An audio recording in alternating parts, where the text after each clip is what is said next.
So cancer as an evolutionary process.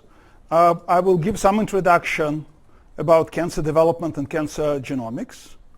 And then we'll switch to the board and derive certain results, and then go back to the data. Before we start, we need to recap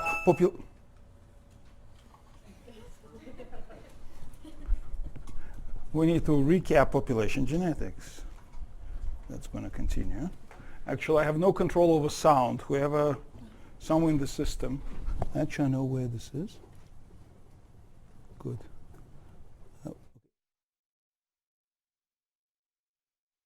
Okay, good.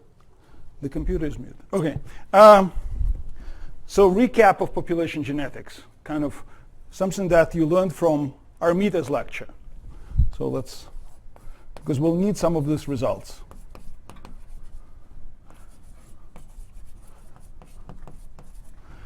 There are a few ideas. The first one is that you can have a new mutation, right? You have a population of organisms or cells, and then one of them is a mutant. What can happen, so what I can track as a function of time is the fraction I have n cells, let me call total. I can track variable, let me call this x. Well, okay, let me call it p, sorry, as a function of time, and p will be the fraction of cells that are mutants. So at what frequency of mutants do I start? 1 over n. What can happen to this mutant? Now, I didn't tell you what's happening in the population. Let's assume that mutations are very, very rare. So no new mutations are going to arise for quite some period of time. Let me tell you that the population size is constant for now. Let me also assume that this mutation has neither beneficial nor deleterious effect. That's actually not an important assumption. Let me drop this assumption. So for now, let's just say no new mutations. The cells, these organisms, they just divide. They reproduce. And then at some point, you select only n of them to the next generation. They reproduce again, and again, you select only n of them to the next generation. What's going to happen to this variable p, or to this mutation? There are only two possible outcomes. That's true, but I'm curious more about not about this poor organism. So let's say this are organisms, and they're kind of all happy, and this one is less happy. Okay, so yes, this particular one, mutant one, might be less happy, but it may die, may not die. But the question is, what's going to happen to the mutation itself?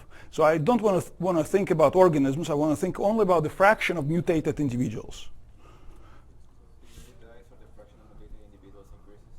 Increases, and then fixation, exactly. The only two outcomes are possible outcomes. So that's going to be, it's going to be a stochastic thing, and then it's going to hit 1. And when it hits 1, and so that's 0, it fixates. Why does it fixate? Because if everyone is a mutant and no new mutations arise, you can't lose this mutation anymore. What's another possibility? Yeah, go ahead. So actually, even if a mutation arises, right, and you already have fixed, there's no way to remove that mutation because everyone has it now. At this point, that's why I call it, that's why I say it's fixation. So what's another possibility? That's called loss. So there are two possibilities: loss and fixation. Okay, so now we can ask questions. What's the probability of fixation? I can't raise this word, so I need to remember this. So what's the okay? The first question we can ask is probability of fixation. We can ask. You can consider time to fixation, conditional time to fixation. Now we just want probability of fixation. Okay, so probability of fixation, so the answer will now depend on whether this mutation is good or bad. Let's say for a neutral mutation.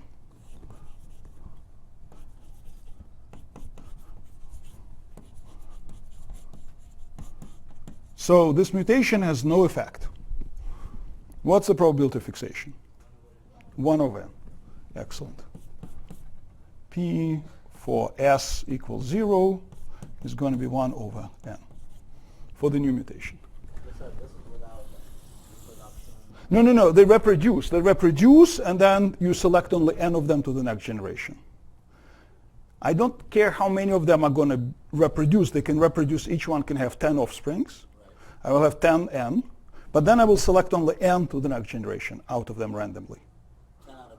10 out of the whole population. So they're not mating for now.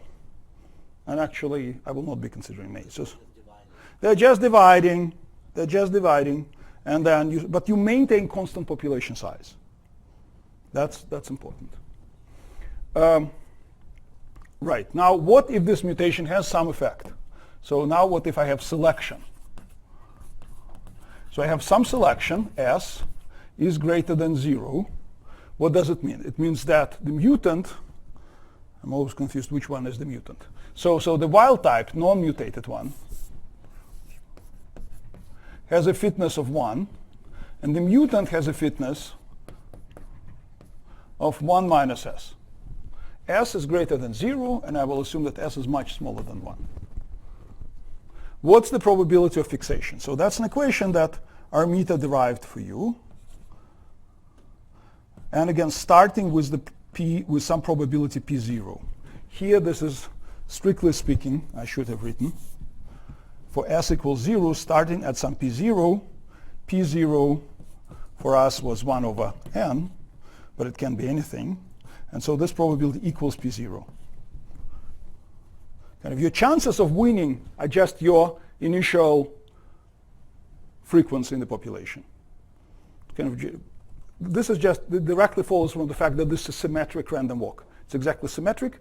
For any symmetric random walk, you're going to get this result. Even with, it's a symmetric random walk with diffusion coefficient that depends on your position, but that's completely irrelevant for this result. They divided the same rate, exactly.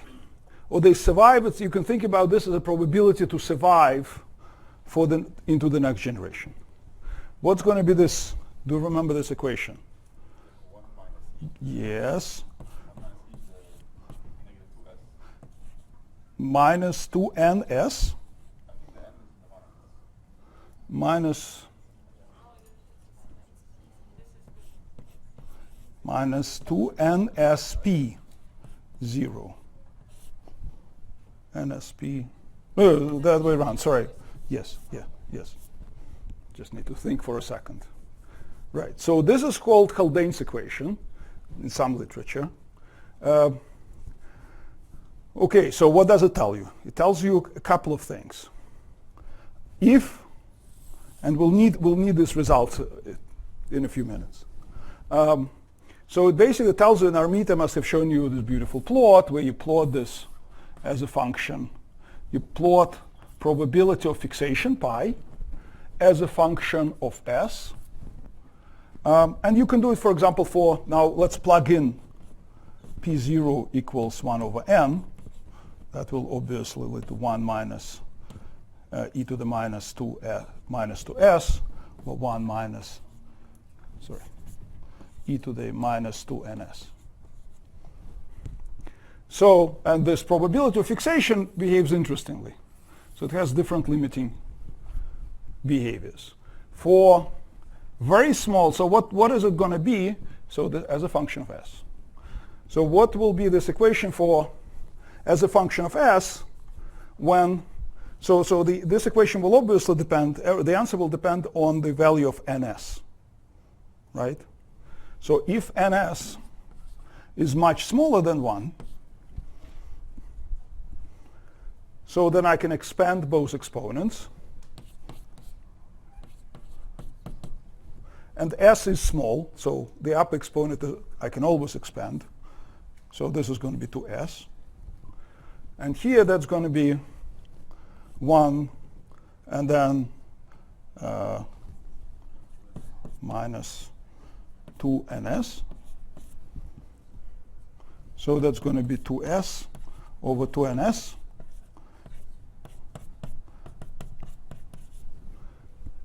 Yes, what was the question? Yeah, I'm not sure to understand how the fitness comes into the model. Is it a probability to reproduce? It's the probability. Okay, imagine the following procedure: that all of these individuals leave offsprings, and then you select offsprings for the next generation proportional to their fitness. These ones will go with the probability proportional to 1. These guys will go with probability 1 minus s.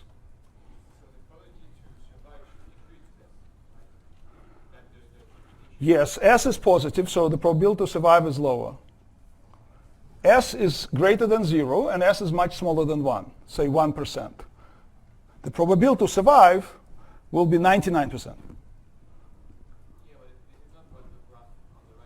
Okay, the graph on the right side shows you. Okay, yes, you're absolutely right. Sorry.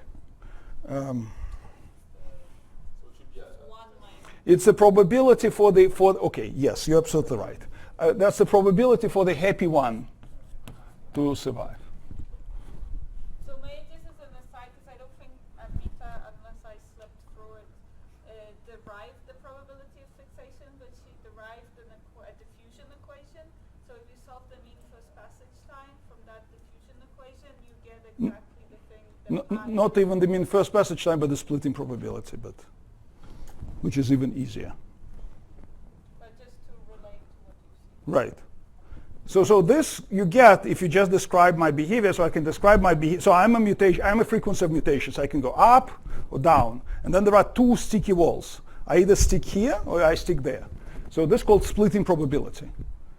So it's a one-dimensional random walk of a particular type with the diffusion coefficient that depends on where I am on this interval. And so the question is, what's the probability that I fall off this cliff or fall off that cliff or stick to the wall? I would rather stick to the wall. Yes, so she gave you this equation. Let's look at the limiting situations, because that's incredibly important for understanding. I think that's a central equation for kind of in this classical population genetics. Because basically what it says is that, okay, probability, okay, now you confuse me. It's a probability of, This is the probability of fixation. for the happy one, if the happy one was 1 out of, So just flip the sign of S. Yeah, No, I no, think no, no, S, don't for me. S has, the happy one has a fitness advantage of S in what you wrote. 1 plus Okay. S. okay, that might be an easy fix. And I start, okay, but I also need to start with a small fraction of these individuals in my population. That's why you have 1 over N. Okay, It's sorry, the okay, initial fraction. we're confusing students.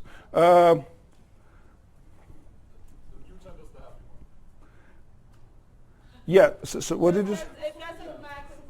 Basically, there's a happy one who has a fitness advantage, and that's why they're happy. Right, okay, so that's the happy one, and I start with a small fraction of the happy ones in the population of unhappy ones.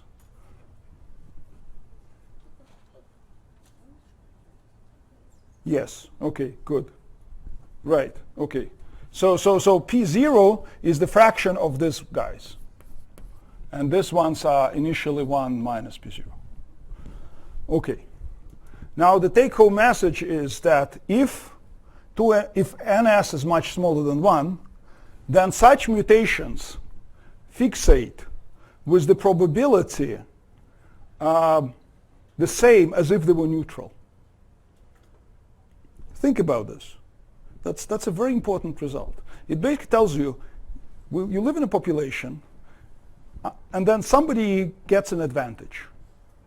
First of all, if this advantage is small, or in other words, if S is smaller than 1 over N, this mutation, no matter sort of, if it's small, this mutation behaves as if there was no advantage. So you're going to lose lots of advantageous mutations as a population. The same is true for the damaging mutations if S were negative. Lots of negative mutations are going to be crawling into the population as if they were neutral. Now you can ask, okay, that's understandable. The surprising thing is it does not depend, it doesn't depend not only on it does depend not only on how bad or good these mutations are, but it depends on the population size. So if a population is large, it will not allow bad mutations to propagate. If the population is small, it will allow even pretty bad mutations to fixate. That's kind of scary. And that's something that, so this regime is called near-neutral. Because you're assuming that mutations start at 1 over n. Yeah, it's a rare mutation. Only one of us is a mutant. The question is, okay, so imagine a field of mice. So you have a big field. There are lots of mice. They're all gray. Now there is a volcanic eruption. Yeah, everything is covered by lava, like lava dust. So they all survive this moment, but now they're all gray, and the field is black. So they're very easy prey for the birds. And then one of them becomes black. Hooray! Yeah, your chances of surviving are going to be 1 over n for this mutation to happen. And your n is like 10 to the 5. And I think we all raised an important point, like every mutation starts in one individual. It's a random event that happens in one individual. I'm a little bit careful about this because you can have situations when mutations start at a much higher frequency if the initial event is not a mutation but migration. If you have an island and you have people or individuals, kind of whatever, animals migrating to this island, then P0 can be anything. But yes, for mutations, it's 1 over n. I'm saying the criteria for this summarizing result is to be, S has to be smaller than 1 over P. No, to n. It's independent of P0. That comes from here. I could not have used P0 here. Then I would have P0 there, and the result will be... no, that's right. So the result will be no, this cutoff does not depend on P0. But this answer depends on the P0, right, the value. So they're going to be near-neutral regime. Near-neutral. And the range of near-neutral is 1 over n.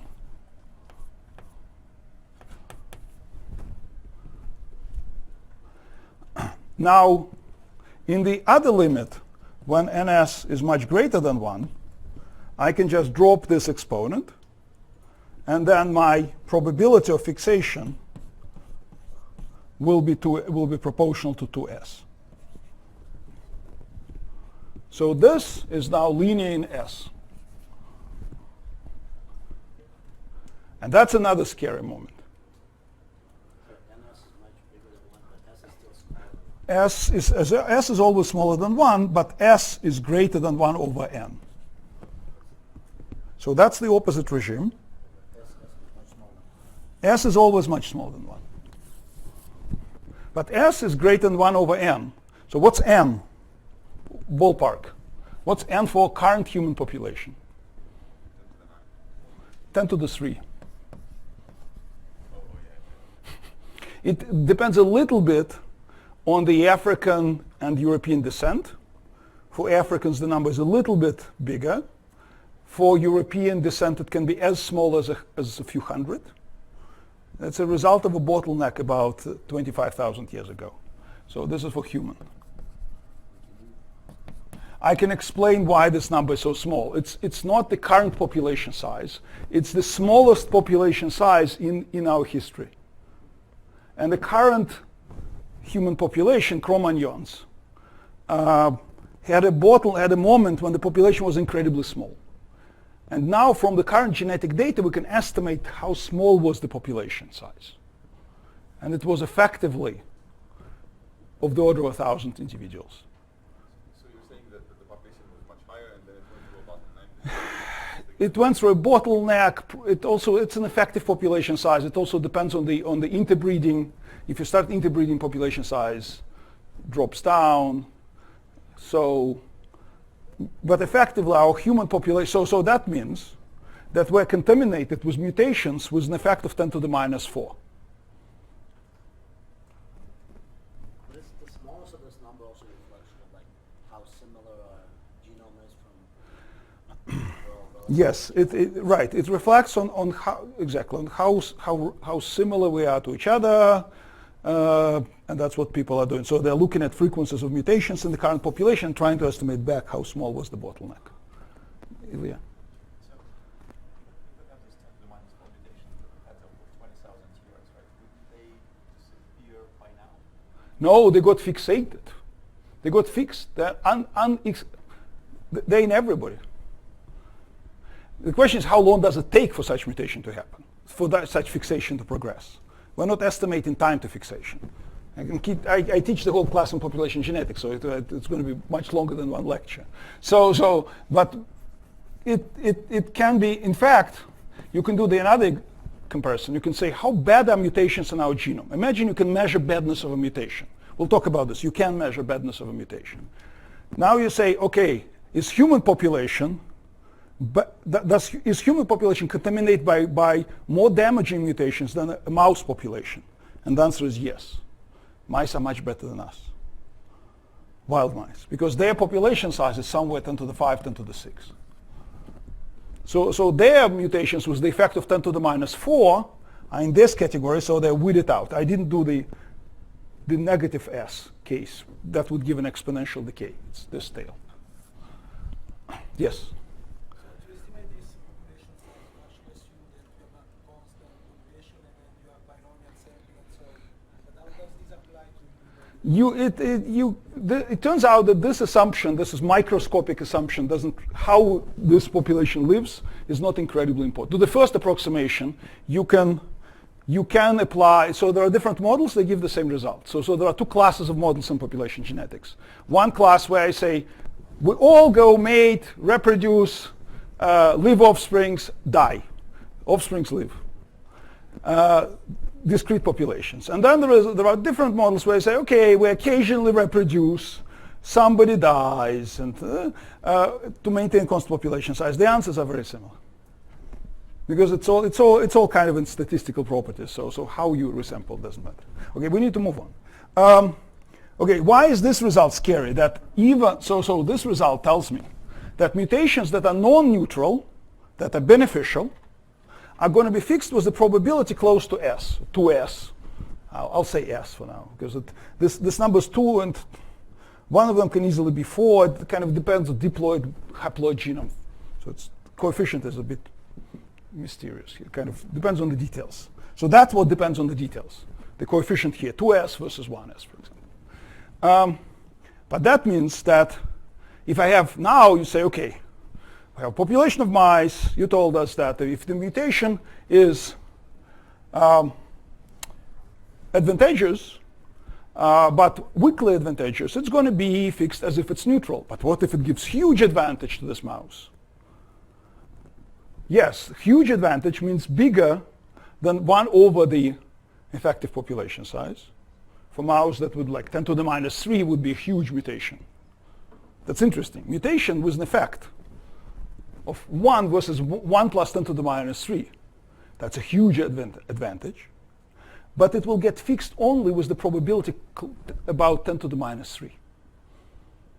It's a huge advantage, but this mutation is most likely going to be lost. So advantageous mutations will have to reappear many, many times in the population to actually get fixed. Okay, now with this thoughts, now we know that there is a near-neutral regime with the fixation probability approximately 1 over n, and the advantageous regime with the fixation probability of approximately s, 2s. I will use s because that depends on the details, but we can go forward. So that's the end of the recap of the pop channels. Cancer. Main points. Cancer is an evolutionary process. Cancer genomics allow us to look under the hood of this process, and we accumulate more and more data.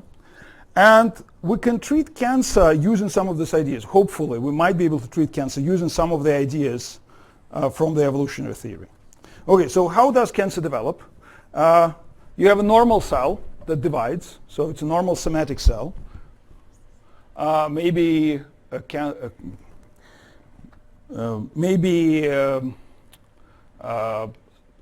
so it's got to be a cell that divides. I'm trying to sweep under the rug lots of biology. So this cell divides. For example, it lives in the epithelia or in breast epithelia. Now it occasionally accumulates mutations that create some mutational diversity in normal population. And surprisingly enough, mutational diversity in normal populations, meaning in my body, in my cells, it has been measured very recently. In fact, like last month. There was the first paper that systematically looked at mutations in normal tissues. First of all, you need to have enough data. You need to have enough cadavers to do this. And now you need to do single cell sequencing, because I wouldn't be able, if I take all the cells together and sequence them, I wouldn't see these mutations. These are individual mutations.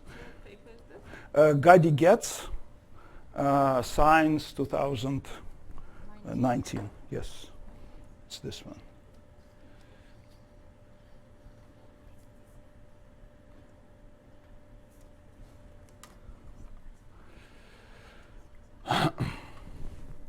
Paz Pollock, I don't know. Okay. Play. Now there is selection. So you generate some diversity. They live in some normal environment of the, say, breast epithelia, and then there is selection. And selection can select for those cells that can reproduce better. They're not supposed to divide uncontrollably. But maybe some of the mutations eventually, over the course of 50 years, 60 years, hits at a gene that makes cells divide uncontrollably. At that moment, you get an initiating event to develop cancer. It doesn't mean that the cancer will develop. It's kind of a prototypical picture is that you have normal epithelia. Then one of the cell acquires this mutation, and that's initiation. Then you have mild form of the precancerous lesion, then it progresses. So what's happening here? So the mild form means there is one mutation. Now the cell has spread through the population. And now the second mutation will hit and provide it with some other advantage over its neighbors. It will become more severe. And then the third mutation, the fourth mutation, and so on. So it's a sequence of events, right? So is the mutation rate constant across this or not? We now assume that it is. Okay. So then do we know then the typical sizes at which these things? We should be able to calculate the typical sizes, right? That's exactly what we're going to do.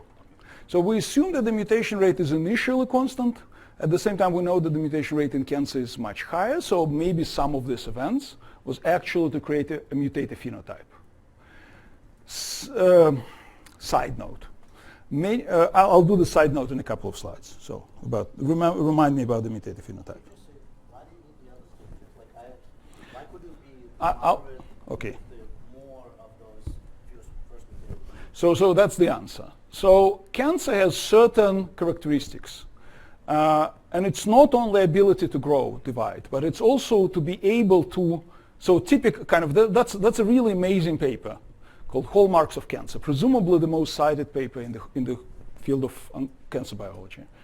I can't imagine any other paper that would be as important as this. They updated this. They have a new version of this, which is absolutely terrible because now they have a whole plethora of this, and it becomes like meaningless. But yes, to the first approximation, you can say there are 6 of them, and then obviously there are more exceptions than rules in biology. So they should be able to, for example, be self-sufficient in the growth signals. What does it mean? Normal cells, they don't start dividing by themselves. They need to receive a signal from the environment to divide.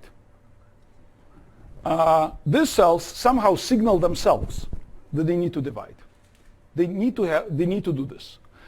Moreover, other tissues and other cells control division of others. Not only there are positive signals, but are negative signals. So if a cell starts to divide, usually it receives signals to stop doing this right away. It should be able to be insensitive to the signals.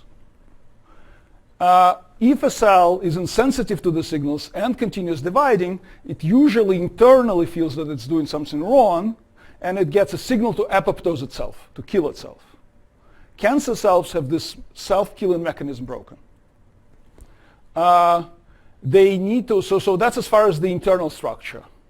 They need to have limitless replicative potential. So that means, again, most of the tissues, you take them out of the body, they would divide a few times and stop doing this. Cancer cells divide uncontrollably.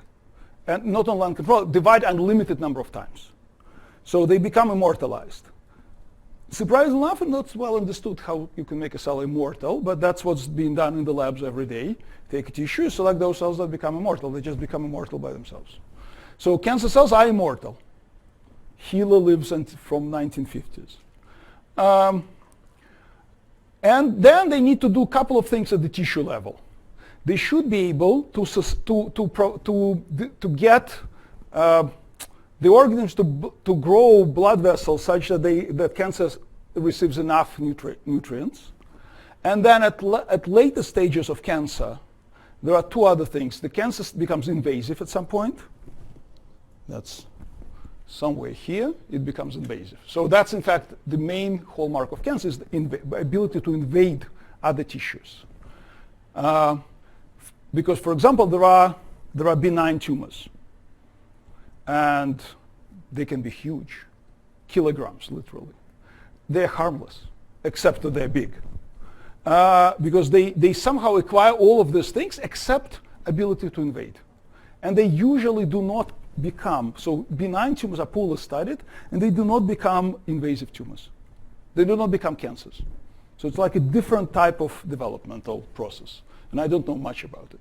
So at some point, cancer should become invasive. That's already a dangerous moment. And then many cancers also get an ability to metastasize, to travel to other organs, home there, and start growing. That's usually what kills, the ability to invade and metastasize. In principle, everything else is also applicable to benign tumors. Okay, so that's why you need many mutations, because you need to acquire these phenotypes. Yes? The secondary mutations, is their rate affected by the previous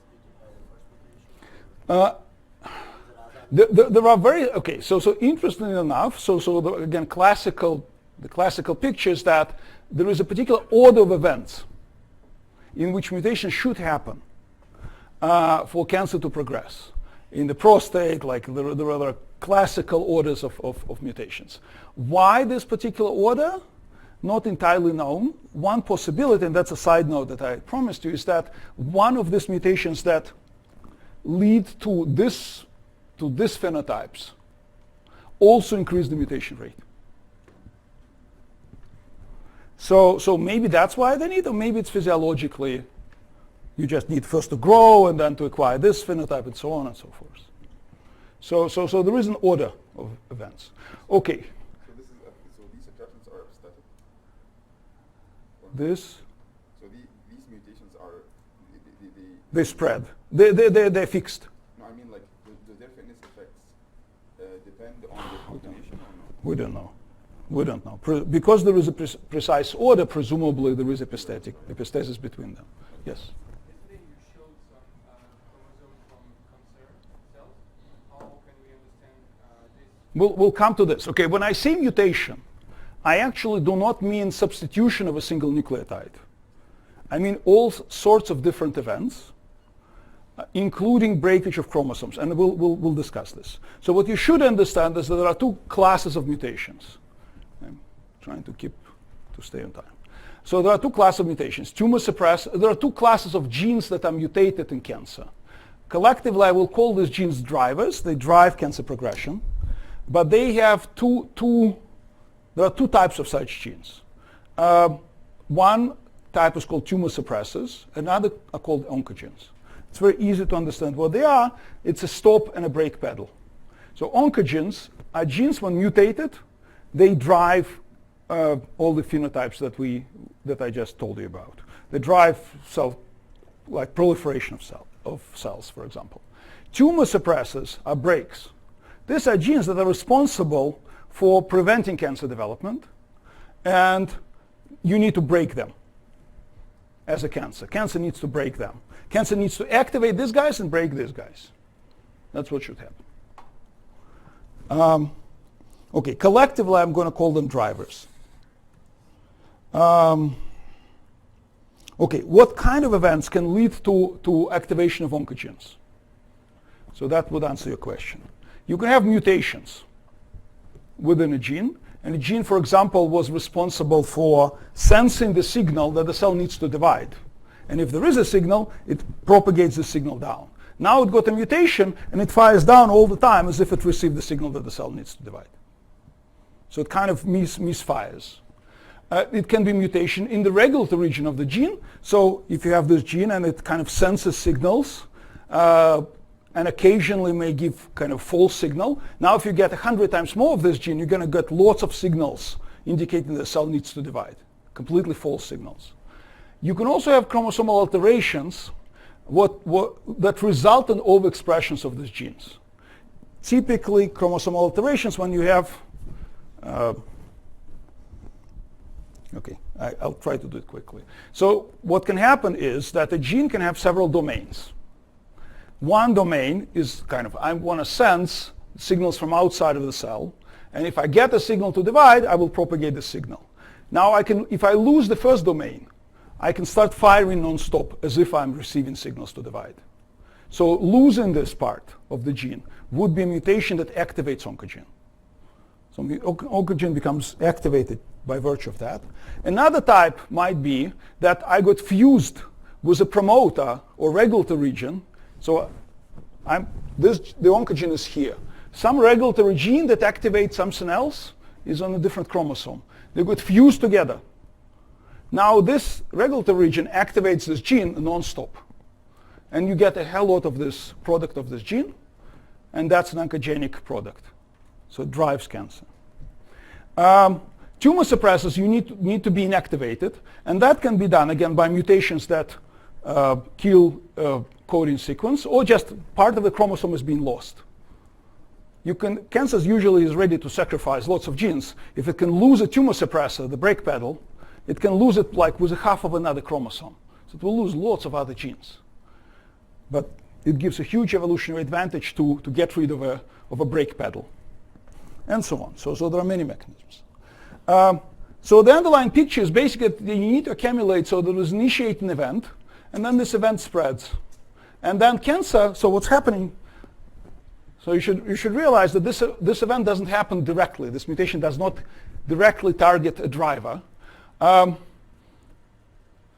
That happens occasionally, very rarely. That's where cancers are relatively rare in the young age. And then these cells sit and wait for the second mutation, for the second specific mutation to arise. And then they sit and wait for the next specific mutation to arise. During this process of waiting, cancers accumulate other mutations. And all these other mutations are largely unstudied, and they're called passengers. So we'll just skip through. Okay, I will skip through this. Okay, so the cancers will accumulate lots of other mutations, and these mutations are called passengers. So how do we know that there are drivers and passengers? We know this from cancer genomics. If you sequence a chromosome from a patient A, and then from patient B, from patient C, from patient D, and there are some mutations in this chromosome. And then you pile them all up, and you say, okay, I see that some mutations very frequently hit at this place. Some mutations hit at that place. And then you can figure out which of these could have happened by chance, coincidentally hit the same gene, and which of these mutations could not have happened by chance, meaning that in every or in many of these cancers, this particular green gene, number 3, was mutated. So by looking at the concordance of mutations, we can say that this is a driver. It happens very frequently in cancer. And there are actually not that many drivers per cancer type. Typically, cancer is driven, so what the studies have shown is that typically cancers are driven by of the order of 5 to 10 drivers. different types of cancers are driven by somewhat different and highly overlapping drivers.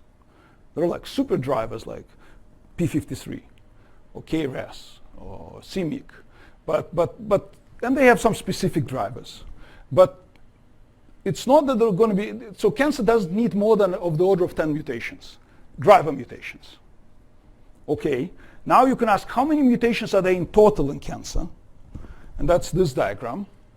That's a relatively, well, I think I have a new one. Yeah, that's a new one. So what's shown here, so each of these things is essentially a histogram. So this is number of mutations in a cancer sample that were identified by comparing cancer. So okay, what you do, you have a patient, you take a sample, you take biopsy, and you take a blood sample. And then you look at the mutations that are different between tumor and normal blood. In some cases, you do tumor versus the same tissue that a surgeon extracted a little bit away from the tumor. So there's a number of mutations, somatic mutations per megabase. So for many cancers, you're somewhere in the range of 10 to 100 mutations per megabase. So how many megabase of the genome do we have? 3,000. So if you have of the order of 10, then you have 30,000 mutations. If you have 100, you have 100,000 mutations per genome. By the way, how many new mutations do you get? How many new mutations a child gets that are different from what his father and his mother gave him? So you have a paternal chromosome, maternal chromosome, and there are some new mutations. Do you know the number? The order of magnitude? 1, 2 in the genes. So hundreds, of the order of 100. You get of the order of 100 new mutations. Here we're talking about tens of thousands mutations. Only 5 or 10 of them drive cancer. All others are passengers. And these passengers have never been seriously studied, surprisingly enough. Because the general assumption is, okay, I will skip through lots of things. Wait, am I going forward or back? Okay. So typical numbers, drivers, passengers. Okay, so the question is, how damaging are the passengers? Yes? So what's the time scale? Of cancer development? Yeah. 10, 20 years. 20 years. From initiating event. Right, so the question is how dangerous are what can passengers do to cancer? So in total we have tens of thousands of mutations. Again, if you have 10,000 mutations, how many of them will hit a gene? What fraction of the genome? About 2%, right? So about a few hundred of them will be in the genes. That's not few. Out of them, what fraction will actually change an amino acid? Roughly 2/3. 2/3 of mutation, because that's the nature of the genetic code. First 2 positions in the codon are more important than the third one. Even if you ignore the third one, so then you get 2/3. It's higher than 2/3. But roughly, so out of a few hundred, you would still get about 100 genes that are inactivated by mutations. On top of that, you have other events like chromosomal alterations. And the typical number is 10 to 40 per cancer. So there is chromosomal hell. They're cut and glued and lost and lots of things. But did you say that there was like, okay, so we have 1,000, like 3,000 genes, so 2%. 30,000. 30,000. Okay, so then. So then about of the order of 100, 300, you lose, or cancer loses. It needs to lose or gain only of the order of 5. All others are passenger events. The usual assumption is that if you observe a passenger event, then the passenger event must have been neutral. Because if it were damaging, it would be weeded out by selection. And now the question is it really so? Is it possible that passengers are actually damaging? Okay, so let's answer this question. Let's keep this picture on the board.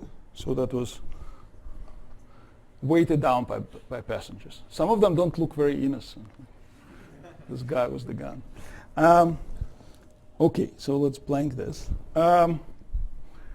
Okay, so can we have some idea of what's happening? So that's the question that we asked a few years ago when we decided to look in cancer as an evolutionary process, because we realized that the whole field is focused on drivers, and nobody really thinks about passengers. Maybe passengers is a good way to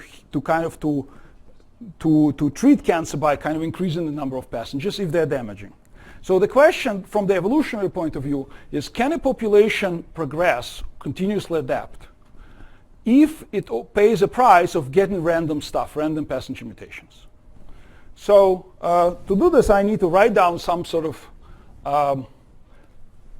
equation for how population is growing.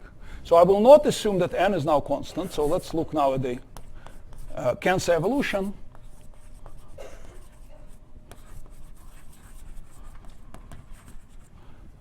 With drivers and passengers.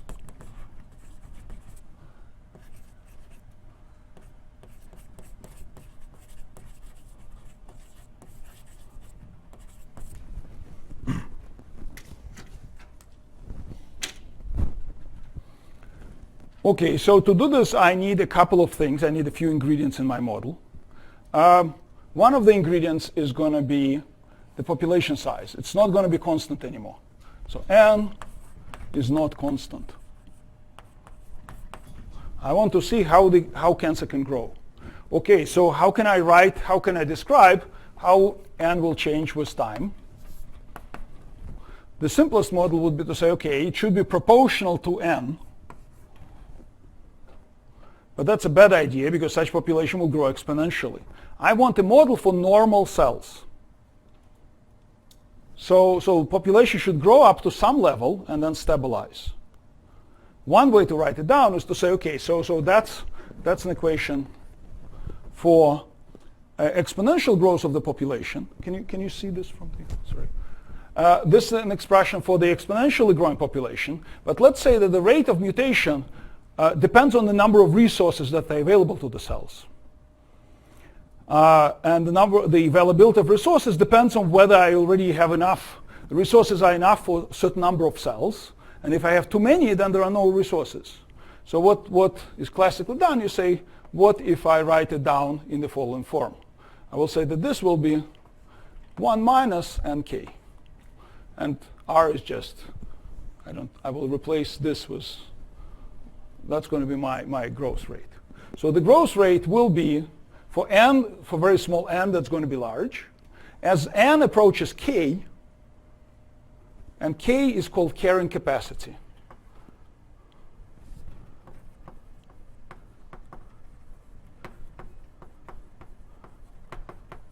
So this is in fact the model that was developed in 1840 and used to estimate the size of the human population in 1940. So these are very old studies, which I'm not sure you really want to read because they're saying, oh, there are too many people on the planet.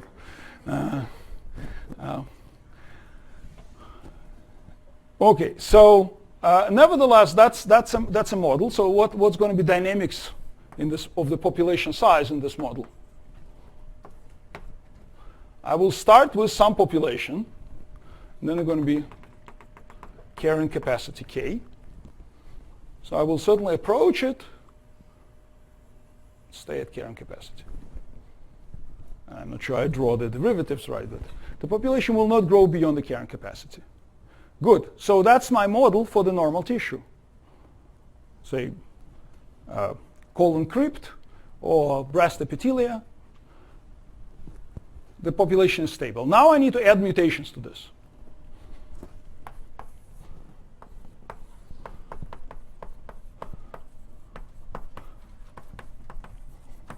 So I want to add mutations in the following way. I want this to be the birth rate, and this term is going to be the death rate.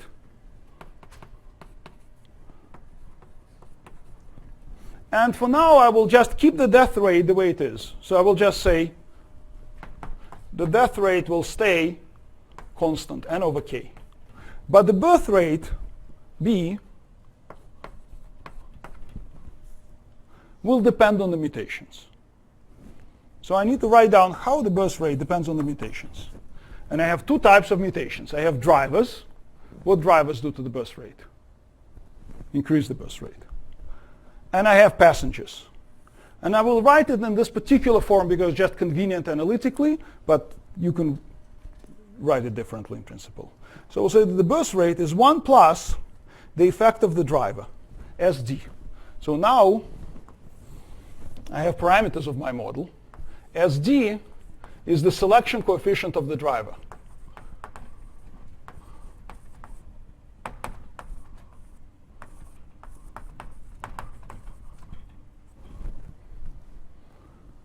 Okay, but I don't necessarily have one driver. I have n drivers.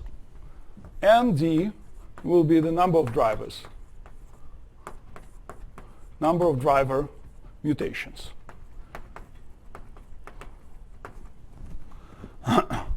So because they have independent effects, in population genetics, say if they independently contribute to the birth rate, I take this to the power of ND. This is a non-epistatic model. Each one contributes something to the probability of being selected to the next generation. And now I will write passengers in a similar way. 1 plus SP to the NP, but in the denominator. So my other parameters are SP. This is selection coefficient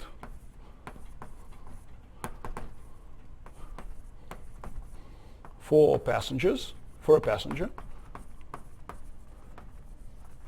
And NP is going to be the number of passengers.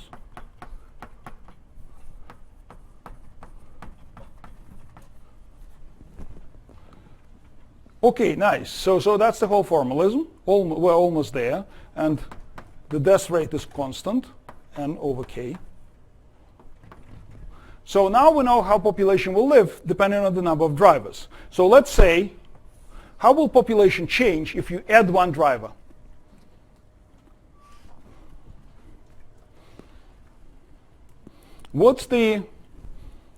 Now how can I find this? I know that at the stationary state, when the population is stabilized, the birth rate and the death rate are equal, right?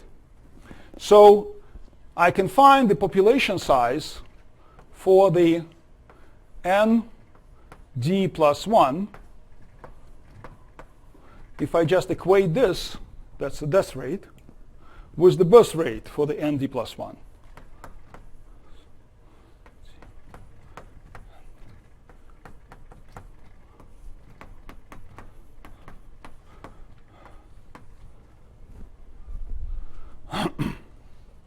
And I know that before it got an extra driver mutation, it was the same for the same equation was true, but now for the ND. 1 plus SG to the ND, 1 plus P to the NP. And what I want to compute is the delta N, which is N at ND plus 1 minus N at ND. So what will I get? It's going to be D. This will give me this term plus, so this will be 1 plus SD extra minus the same stuff, so that's going to be subtracted.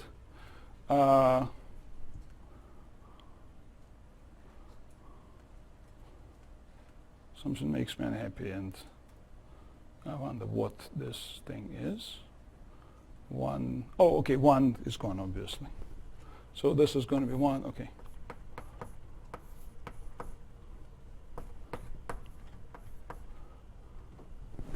Let me rewrite it.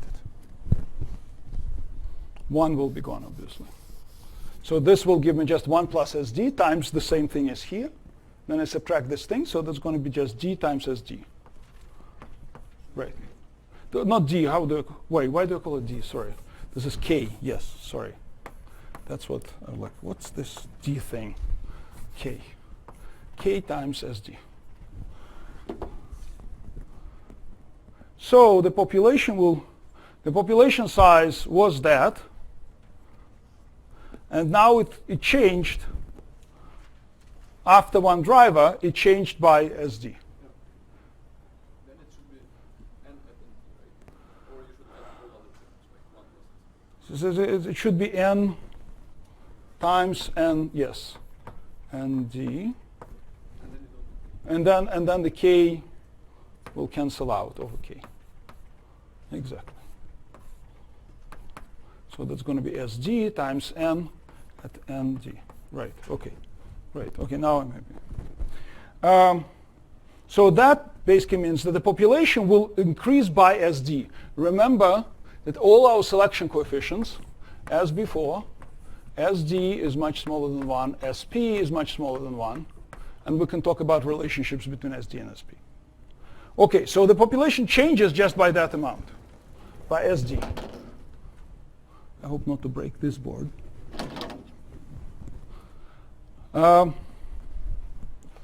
Okay, so we have all the components of the model except, okay, looking at the time, except that now mutation, so as when a new driver arises, delta n is this.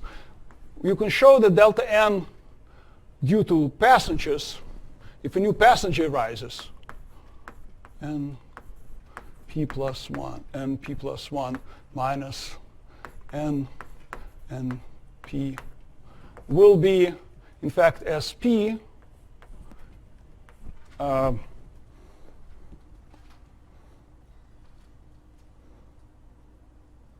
it will be minus this thing times n of np. The population will shrink by sp each time a new passenger rises. Approximately that. Okay, so that's my model for the population. It's stationary. It occasionally gets drivers. When it gets drivers, it jumps up. When it gets a passenger, it goes down. But now I need to have a process where it continuously gets passengers and drivers. So now I need some mutations.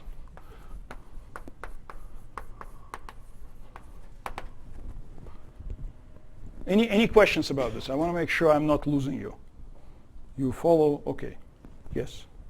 And you can explain just quickly, why is the birth rate what it is? So the birth rate is the rate at which cells divide. And they divide faster if they have more drivers, and they divide slow if they have more passengers. But we're assuming that SP is actually less than, is actually negative, right? No, we assume that SP is positive. Both are positive. Okay, sorry.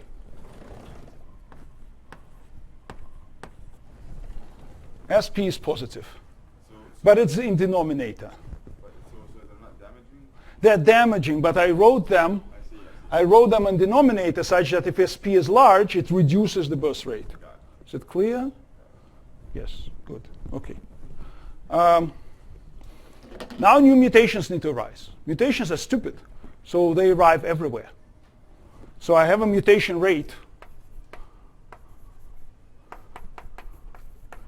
per base pair, per cell division.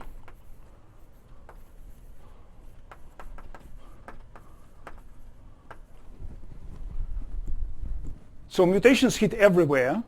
So how do I know whether it's a mutation in a driver or in a passenger?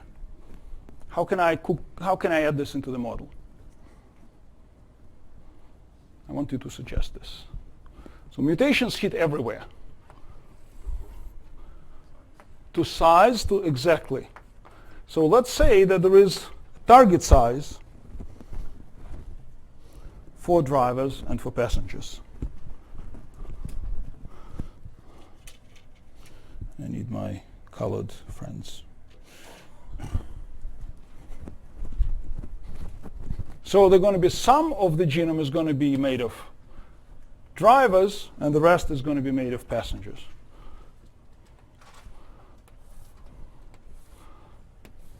If a mutation hits in a driver target, so now I need two targets, TD and TP.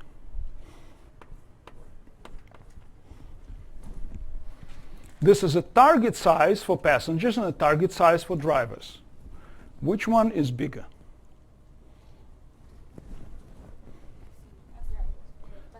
Yes, passengers, exactly. So TP is much, much bigger than TD. Drivers are rare, passengers are frequent. But the effects, which one is bigger? The drivers. Yes. Passengers are weak. They can even be neutral. They can be zero. I don't want to think about it. They're not going to add much. So I will consider only target size for passengers that will have a non-zero SP. So I will assume that SP for this target is greater than 0. No matter how, it might be tiny, but non-zero. Okay, so the mutation rate. So then the total mutation rate for drivers, mu d, which I don't need another variable. Forget about it.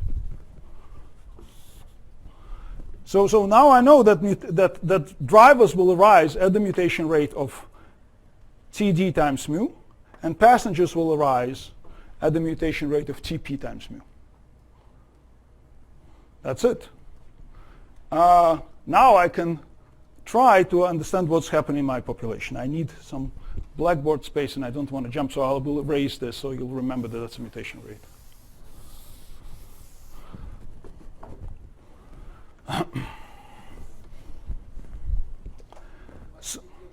Huh? TD are target sizes. Okay, sorry, I need to write this down. Target size. What's the units of the target size? Base pairs, yeah.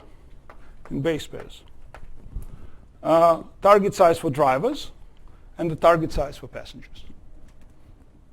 So what do we expect for this population? What's our intuition? K and T. What do we expect to happen?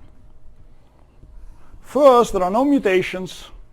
Population will be stable at the carrying capacity. What's going to happen next? Speak up. It will get some mutations. Which mutations will it get first? Passengers.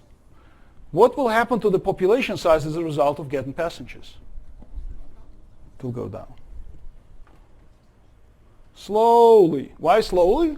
Because each passenger decreases it only by SP. SP is small.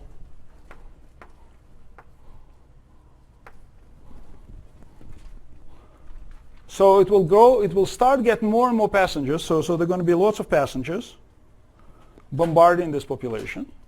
The population will be declining.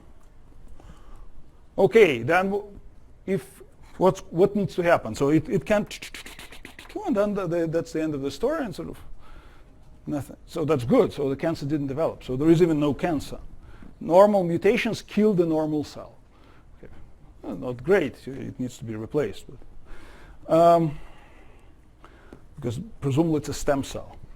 But what if? What other event can happen?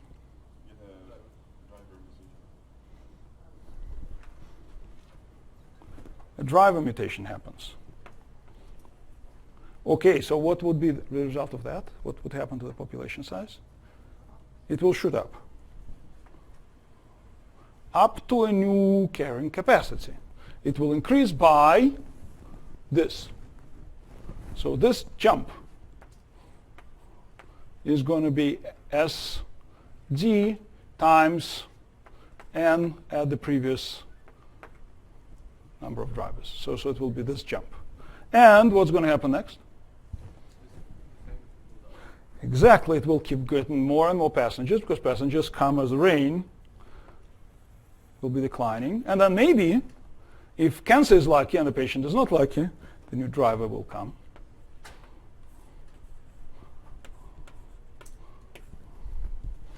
And then the passengers will continue. So what can happen in principle in this population? There are two possible outcomes.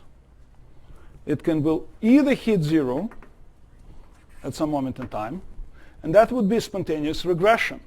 You have cancer, you have a small lesion, this lesion has grown, but the lesion shrunk and disappeared. And again, some of the damaging effect of passengers might be, for example, through the activity of the immune system. I don't know what made passengers damaging. Maybe because the immune system attacks this.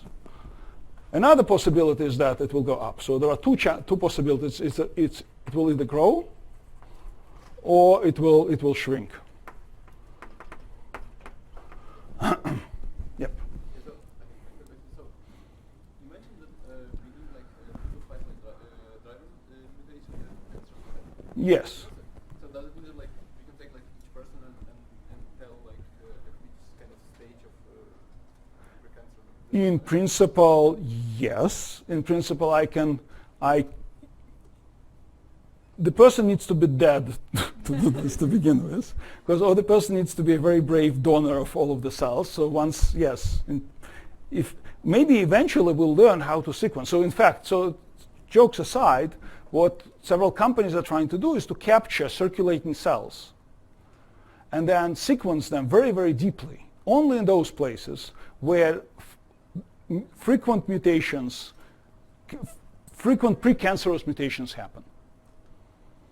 So you can capture all circulating DNA and all circulating cells in the blood, take my blood sample, and sequence P53, sequence to the hell, like 1 million coverage of only P53. It's not that expensive actually. It's of the order of $400 for reagents, $600 for reagents. Not counting preparation. Okay, $1,000, a few $1,000. And then you can say, oh, you have an elevated number of mutated P53. That means that somewhere in your body, some of the cells have mutated P53, which is a bad sign. It means the cancer is developing. But then you can do other mutations. You can then sample for other mutations and try to guess which organ is affected. This kind of argument actually can tell you that that may not be such a great idea, because all of us have a ton of cancerous lesions at any moment in time. Any male has, so that was actually, I spoke to some old oncologists, and they told me that was a big discovery during the Vietnam War, when bodies of young soldiers killed on the battlefield were autopsied in the United States, and their prostates were full of tiny cancers. So male students here, your prostates are full of tiny cancers. But they just resolve themselves. So the question is it a good idea if there are so many precancerous lesions anyways, or not? So let's come back to this model and answer this question. What's going to happen, growth or shrinkage?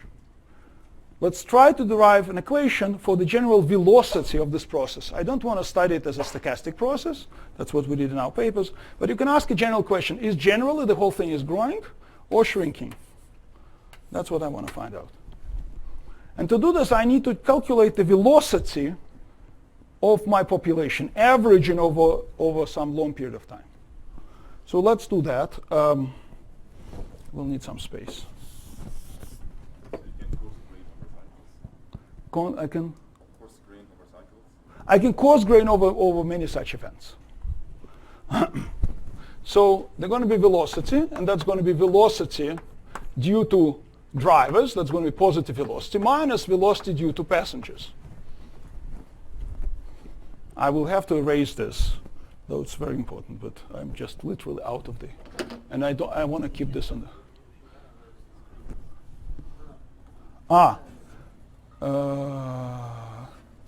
no, that's fine. Yeah, let's, because I will need the screen in a few minutes, but let's raise the screen if we can do it quickly.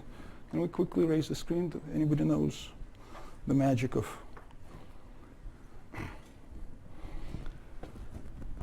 I need to actually look at my notes. I hope I remember all of this.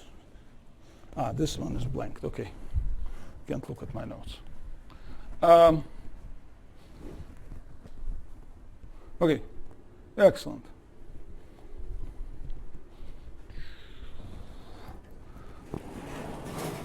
Perfect. So velocity will be velocity of drivers, which is positive, minus velocity due to passengers. And I will just look at the sign of this. That's the velocity of growth.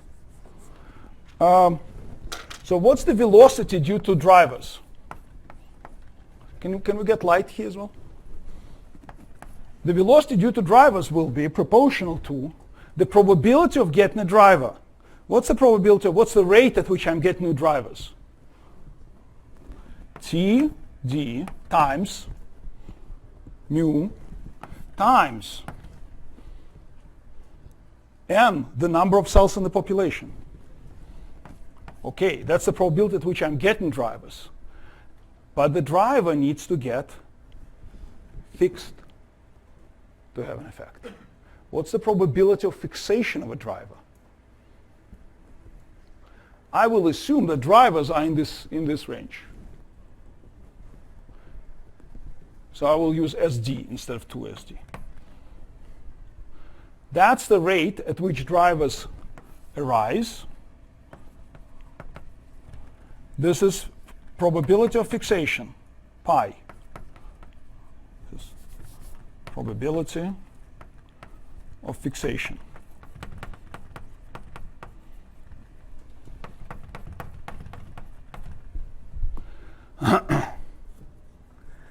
For a driver times, is it clear? Is everybody following? Good. There is an implicit assumption here in that you cannot get multiple drivers. Yes. I'm saying these array events, multiple drivers don't happen, they don't compete with each other, so there are many yes, they're completely sequential. And that's kind of true because mutations are rare. Even in cancer. Okay, times what? So this is the rate at which drivers arise and fix. What's the effect on the population size?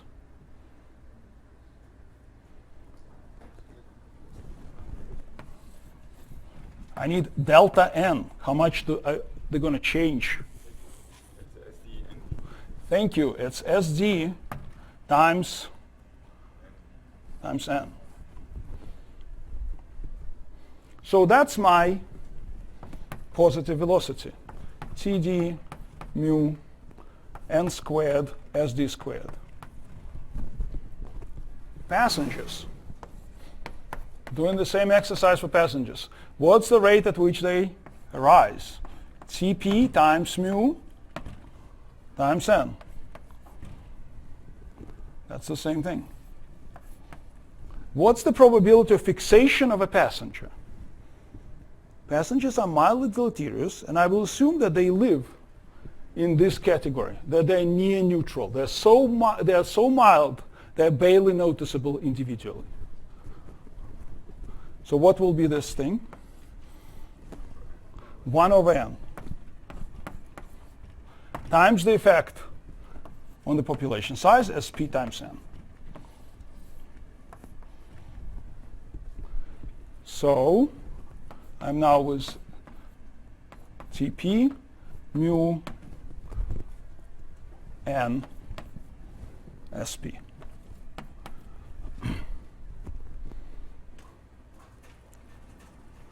Fine. Plugging this into one big velocity and asking the question, is this positive or negative? That's what I want to find out. So let's equate them. Yes? Question? Yes, sorry. So my question was, so whichever passengers, okay, somebody gets the mutation that is the driver. Whatever passengers that cell has, whether or not they fix in the population, really fixed. Should I not be worried? That's a great question. So you're basically asking about this little moment in time. When a driver arises and it carries all the passengers with it to fixation. That's right. We assume that by that time, most of the passengers, again, that's also relatively rare, has already either fixed or got lost. And some may come, indeed, there's going to be a little bit more of passengers due to this effect. Let's say it's a small effect because this is a relatively short period of time. It's like once in a while, 10 times in the whole evolution of cancer, drivers will arise. So that's a great comment, actually. Now, by the way, what do we expect as far as the dynamics? The drivers, the rate of cancer development goes quadratic in n. The rate of shrinkage goes linear in n. That means that at some point, this term will be that term. That means that it's going to be a critical population size, above which the velocity will be positive. What is this population size? Is it clear? So I will just equate the two.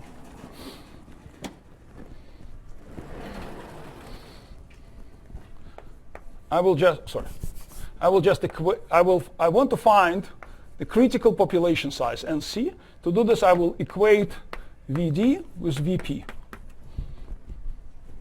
So TD times mu times n squared SD squared equals TP mu n SP. Mu cancels out.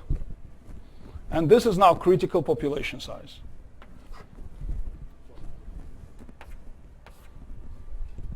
So NC equals TP over TD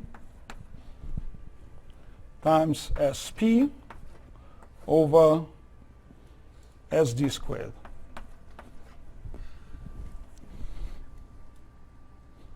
Looks right to me. Okay. Right? No? I didn't lose anything? Okay. Units. Something is wrong in units. Maybe not. No, this is okay. No, this is right. I don't like that there are no units. No, there is a unit. It's The- 1 over SD. 1 over SD. Okay. And 1 over SD has a unit of population size because 1 over S has a unit. Okay, yes, thank you. Good. Fantastic. That's the result. The result is that if I go back to this plot, there's going to be some critical population size, NC. What's going to be happening here is that those trajectories, so there is carrying capacity, and there is an NC. And the population will start at the carrying capacity, will do its series of, and if it ever crosses NC, it will progress. It has good chances. Again, it's all we're doing deterministic analysis of a stochastic system, so it's kind of silly. Nevertheless, it's informative. So if it crosses this value, it will progress. If it doesn't cross this value, it will regress. This means that small cancer lesions should resolve themselves. They're going to be critical. NC, you can even estimate it by plugging in numbers. I don't want to play with numbers because we don't have time to do this. You can estimate what NC is. And depending on this ballpark things, you get 10 to the 4, 10 to the 5 cells. Very, very small lesions. But that's something that people have seen. Okay, so what else does this theory predict? This theory predicts, and we don't have time to derive this, that there is another critical thing. There is a critical mutation rate. And I don't remember the expression for the critical mutation rate, but there is it's proportional to SD. And I don't remember what's the coefficient in front. There is a critical mutation rate.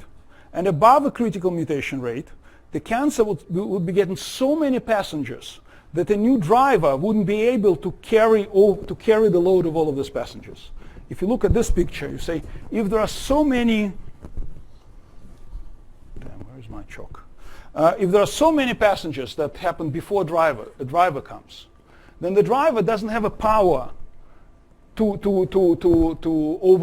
overcome this accumulated load of passengers. I mean, so you can just estimate this by asking, how long will it take in order for me to have a new driver? You can do it this way. You need to do it stochastically. You need to know the distribution of drivers. It's like, I usually do it in the class. It like takes 20 minutes, but we don't have this 20 minutes. So you can do it. It's a relatively simple calculation. So there's a Poisson distribution of the number of passengers per cell. And if a driver is weaker than the average, it's a non-productive driver. But you cannot do it completely deterministically. Okay, so the theory predicts that there's going to be a critical mutation rate, and if you load too many passengers, then cancer wouldn't be able to progress. And you say, that's interesting. I can discuss this with colleagues of mine. Say, yeah, maybe that's how chemotherapy works, because we have no idea how chemotherapy works.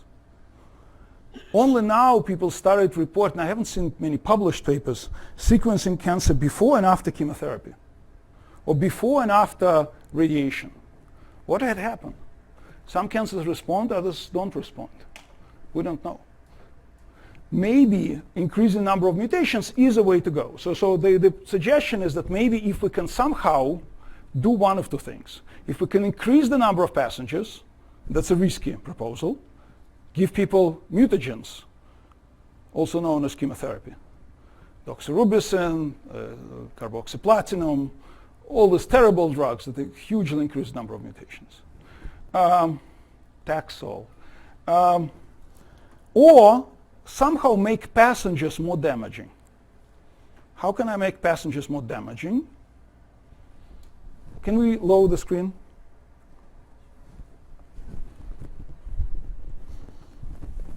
How can we make passengers more damaging? Tell me, any ideas? You're stretching or you have an answer? Okay, stretch, that's good.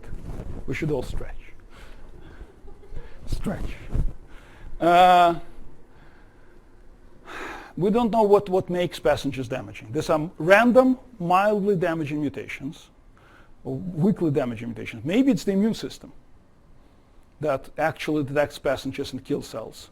So immunotherapy seems to work. That's good, so maybe that's one way. There are mechanisms that help mutated proteins to fold.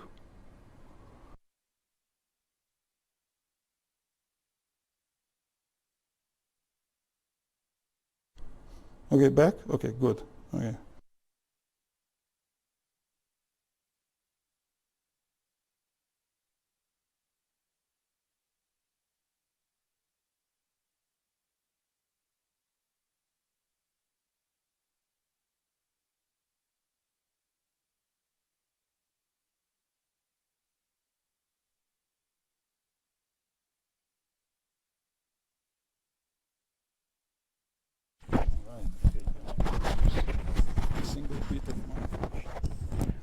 So we decided to test this whole theory of damaging passengers experimentally with my colleagues. So the first thing we did is we loaded cells with passengers. It doesn't seem to work, no? Scratch my voice.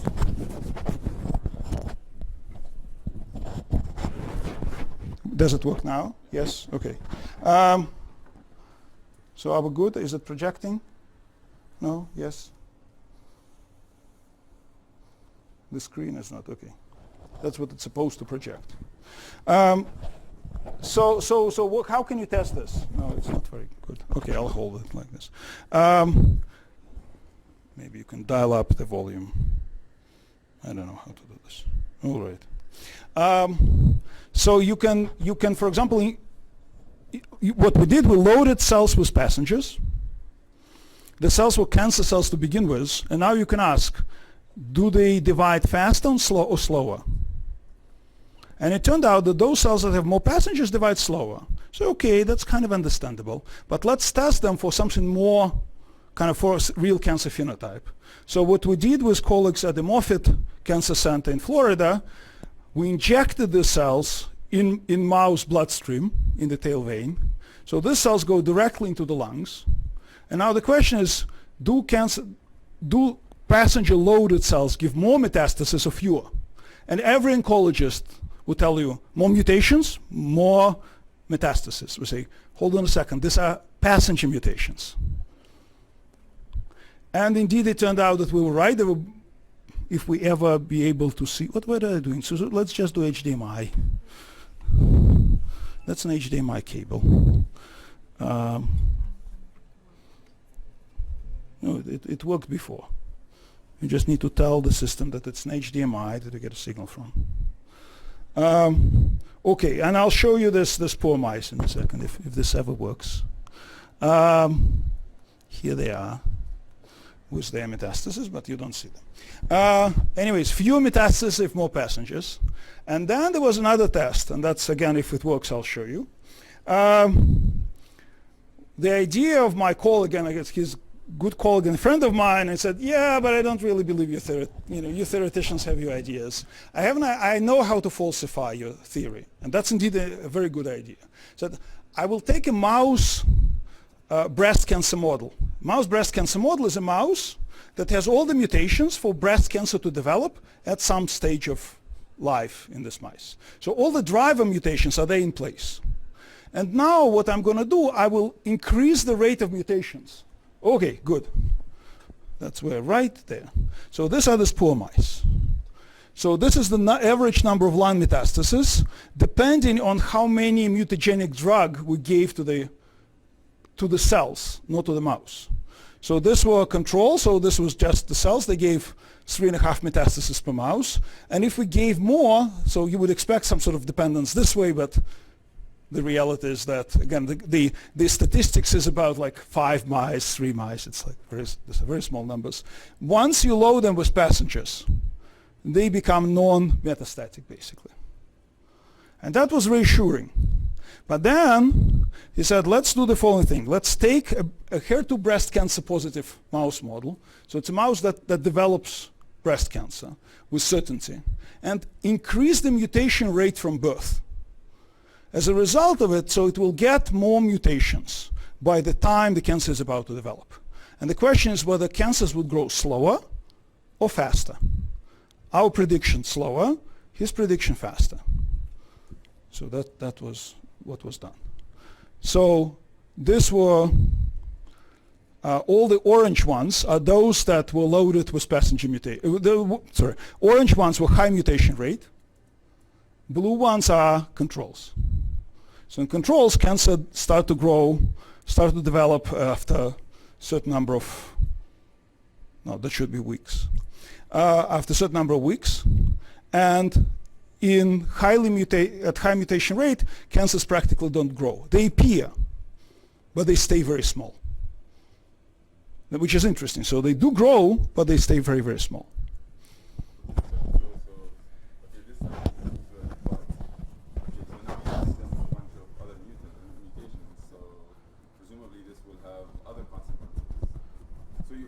No, I'm not saying it's a good way. It's a good way to make CRISPR babies have kids with more mutations. No, certainly no. It was just a way to show that at high mutation rates, cancers that already have driver mutations will develop slower. So this were the tests of the model, and sort of there were also lots of bioinformatic support for the model, but that's a long conversation. No, go ahead, and I will take a few questions and then there. So then I think Let me take some questions back then. Do you mind? Okay, sorry.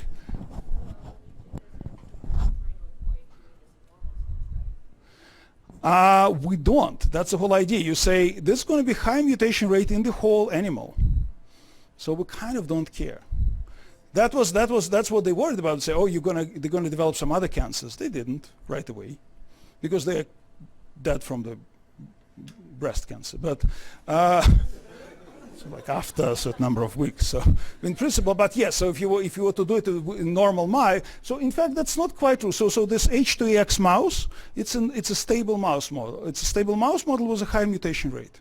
Presumably, it occasionally develops sporadic cancers, and it will. So here the idea is that kind of, because it's an experiment, not a CRISPR baby.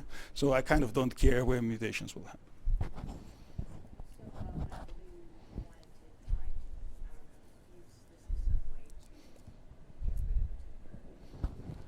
Yes, if I want to get rid of the tumor, then in principle I want to introduce passenger mutations specifically in cancer. Maybe I can take a risk and I say, okay, I'm willing to take a risk and I'm willing to increase my mutation rate in the whole body. That's chemotherapy. It's not great because it has horrible side effects, but maybe, so that's why it's not the best strategy. But maybe I can make existing passenger mutations more damaging. And existing passenger mutation load is very low in normal tissues. Again, normal tissues will suffer from this. It will affect cancer much more, because in cancer we're talking about okay, so that's actually an important question. In cancer, remember, we had of the order of 10 to 100 mutations per megabase. In normal tissues, according to this paper, these are the numbers.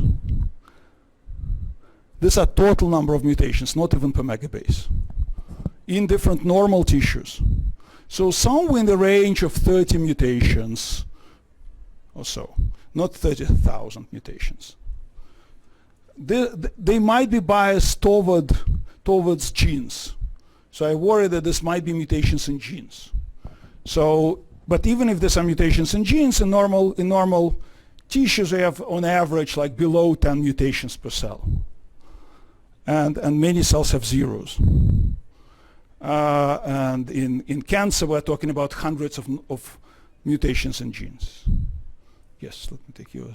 What percentage of driver activity did you place in the mouse cell lines that you were? This one had at least one that I know of, HER2 positive, so it has HER2 oncogene activated. In mouse, you don't need many. Mice are sort of different from human in this, which makes all this cancer genetic studies in mice kind of puts in question. In mouse, one mutation is enough. It increases the mutation rate and it leads to development of cancer. In human, you need to do much more than that. But there's also mice with suppressed immune system, so it's not a happy mouse. But one mutation is enough. And that in fact, puts, in my mind, the main question is, okay, we study all these drugs in mice, but they have no passenger mutations. And they have one driver, two drivers. It's very easy to cure such cancer compared to human one. Yes? The idea of introducing higher mutation rate and slow down the cancer, does it matter if you introduce it before it reaches the critical size or not? The question was, is it important whether you increase the mutation rate over the critical mu-C before it reaches the critical size or not? If it doesn't reach the critical size, it's not a cancer. It will die. But the question is, how early do you need to do this to have an effect? And I don't remember the answer. Basically the question of whether mu-C depends on N or not. I don't remember. I would imagine that you would better do it early than late. But it's a good question. I just don't, we have this in the papers. Yes? Why do skin cancer needs lots of number of mutations? Like in the graph, like the skin cancer? So this is not skin cancer, this is normal tissue. Number of mutations in cancer, for comparison,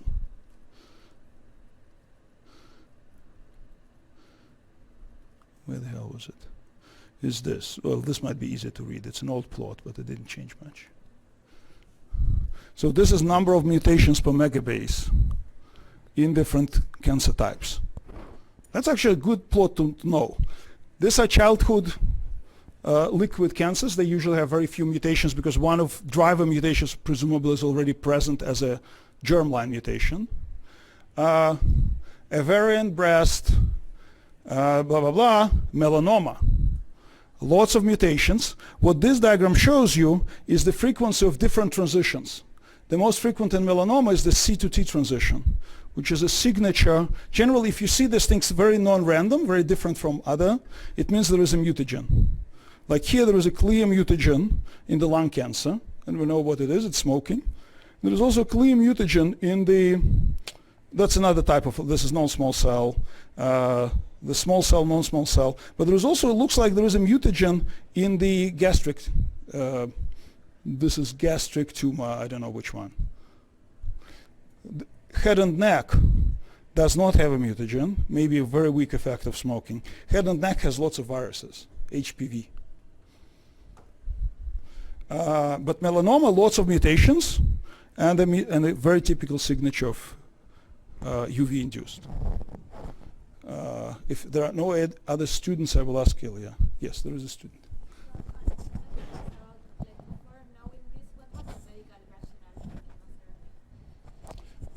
Historically, there was a fantastic book that you should read about the history of cancer research. No, it got a prize in literature. The Emperor, how is it called? The Emperor of All Maladies? I'll Google it in a sec. The rationale was, so it has an interesting history how people observed that certain chemicals that were used for staining paints basically were anti-cancer agents. And the rationale was really weird. It like has nothing to do with how they work. But these were early chemotherapies and they worked fantastically well for leukemias. The first chemotherapies were developed for leukemias. Then they discovered Taxol in this amazing plant. Then doxorubicin was discovered as a substance in one of the islands. These are kind of exotic things. And the rationale was that they kill cancer cells in the dish.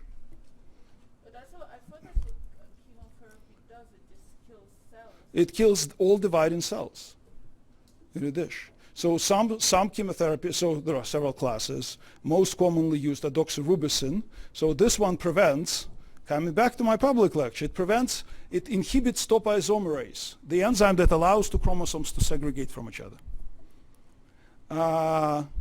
Taxol, it inhibits formation of microtubules that grow and pull at chromosomes when the cell is about to divide. So what I showed you yesterday, so chromosomes segregate, and then microtubules are formed to pull at them. Taxol prevents formation of mitotic spindle.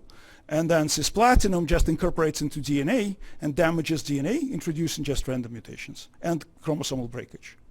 So in all dividing cells. And non-dividing cells also need